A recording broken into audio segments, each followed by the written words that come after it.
हदीस नंबर 104। उन्होंने अमर बिन सईद वाली मदीना से जब वो मक्का में इब्ने जुबैर से लड़ने के लिए फौजें भेज रहे थे कहा कि ए अमीर, मुझे आप इजाजत दें तो मैं वो हदीस आपसे बयान कर दूं जो रसूलुल्लाह सल्लल्लाहु अलैहि वसल्लम ने फतह मक्का के दूसरे दिन इरशाद फरमाई थी। इस हदीस को मेरे दोनों कानों ने सुना और मेरे दिल ने इसे याद रखा है, और जब रसूलुल्लाह सल्लल्लाहु अलैहि वसल्लम ये हदीस फरमा रहे थे तो मेरी आंखें आप सल्लल्लाहु अलैहि वसल्लम को देख रही थीं।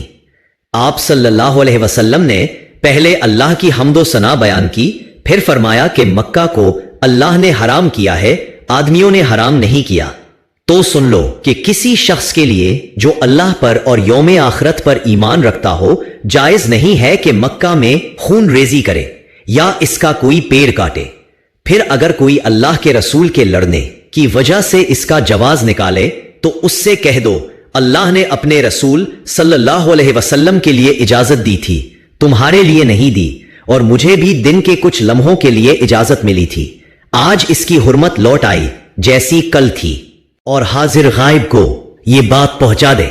ये हदीस सुनने के बाद रावी हदीस अबू शरीफ से पूछा गया कि आपकी ये बात सुनकर उमरों ने क्या जवाब दिया। कहा यूं कि ए अबू शरीफ, हदीस को मैं तुमसे ज्यादा जानता हूं, मगर हरम मक्का किसी खताकार को या खून करके और फितना फैलाकर भाग आने वाले को पनाह नहीं देता। हदीस नंबर 105। एक मर्तबा अबू बकरा रजी अल्लाह अन्हु ने रसूलुल्लाह सल्लल्लाहु अलैहि वसल्लम का जिक्र किया कि आप सल्लल्लाहु अलैहि वसल्लम ने यूं फरमाया, तुम्हारे खून और तुम्हारे माल। मोहम्मद कहते हैं कि मेरे ख्याल में आप सल्लल्लाहु अलैहि वसल्लम ने व आराजुकुम का लफ्ज भी फरमाया, यानी और तुम्हारी आबरूएं तुम पर हराम है, जिस तरह तुम्हारे आज के दिन की हुर्मत तुम्हारे इस महीने में। सुन लो, ये खबर हाजिर गायब को पहुंचा दे।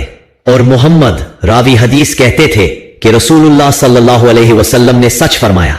फिर दोबारा फरमाया कि क्या मैंने अल्लाह का यह हुक्म तुम्हें नहीं पहुंचा दिया